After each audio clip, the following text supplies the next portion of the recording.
morning. Good morning. It is good to be together. We gather in our Lenten journey these days.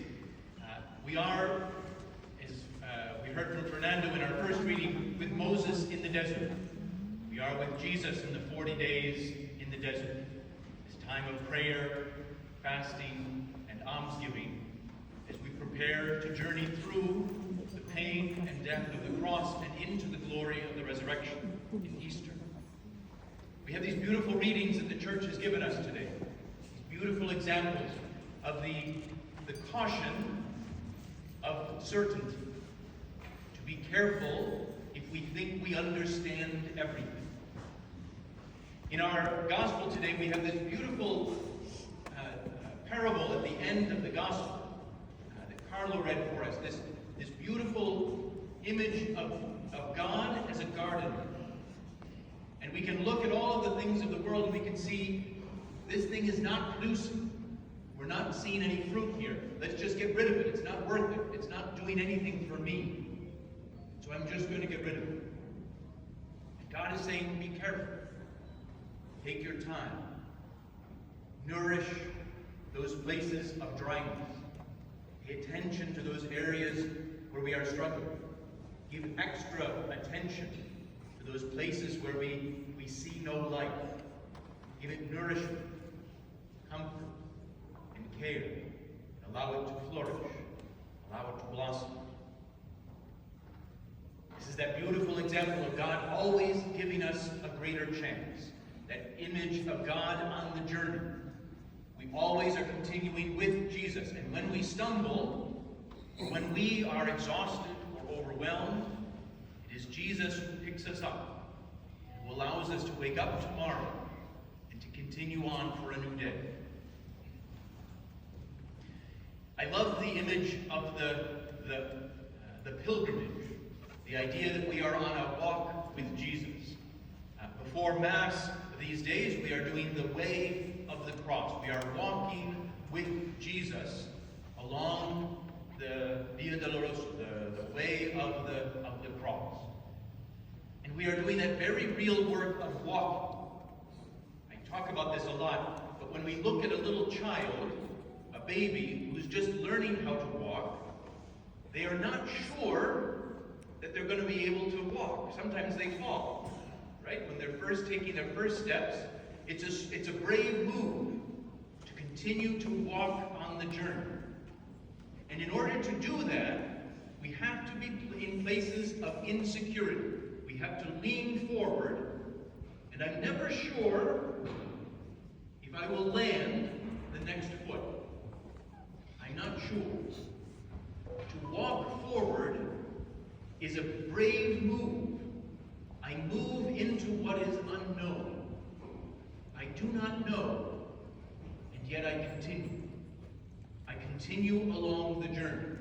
I move into the instability of being off balance.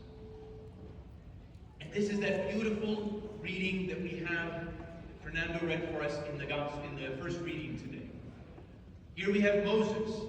Moses has left his palace, his big, rich home filled with everything that he needs. He's left that and he's gone into the desert.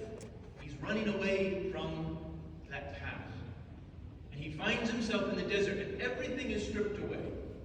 In the Bible, the image of the desert is when everything that is extra is taken away. And we are forced to focus on what is really important. What is the most essential. And in that moment, Moses has two beautiful experiences. The first is that he has this interaction with God. And his first reaction with God is to, what is your name? How important our names are, right? Like here in Lebanon, if we meet someone, what is your name? Ismi Hussein. Ah, I know everything about you because your name is Hussein. Or Ismi Yusuf. Ah, أنا بعرف كل شيء عشان اسمك Yusuf. In the Philippines today, what is your name? Duterte. Ah, I understand everything everything about you. I put you in a box. You are this. What is your name? Marcos. Ah. I'm not entering Philippines politics. Lebanese politics is too confusing for a stupid American. Philippines politics is more confusing. But if we use names, yes? I remember when I was in Iraq the first time, everyone asked me, where are you from? I was afraid to say I was from America, because America has done terrible things to Iraq. I used to say I was from Ireland. My grandmother was from Ireland, so min zaman I was from Ireland. But the idea that we would use a name or a category, I understand everything about you because you are from here. Tony O'Riordan, oh, he's from Ireland. I understand everything about you.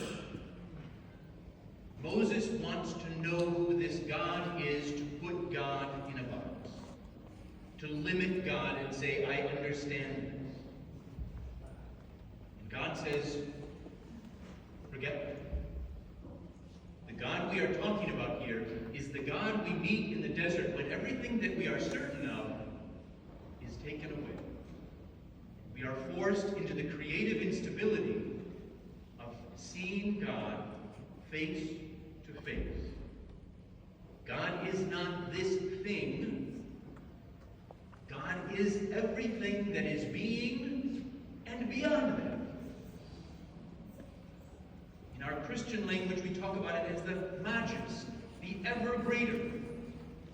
Whatever we see is the limits of God, God is beyond it.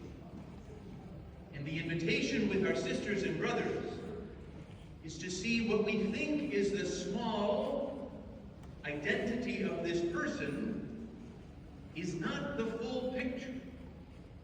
They are more than their name. They are more than the country they come from. Our sister, our brother is a child of God. To be able to see the ever greater in those we meet, and to be able to know the ever greater that God is calling us to, where we are limited. God is calling us to strength and courage, to greatness. And it is in that moment of going beyond that we have this beautiful image of the burning bush. Moses is attracted to this. There is a fire, so he goes over toward the fire. And with a fire is usually destruction, right? If a fire is burning, the wood or the material falls apart. But here we have something different. Here the light and the heat of the fire, which attracts Moses, it attracts us, it only brings greater light. It does not destroy, it brings light. It brings power and energy. When we are drawn closer to God, we are not burned. We are made ever more radiant. To be drawn closer to God and to follow God's will is not to lose our freedom, is to be even more free. Is not to be smaller and identified as smaller, but to be ever greater.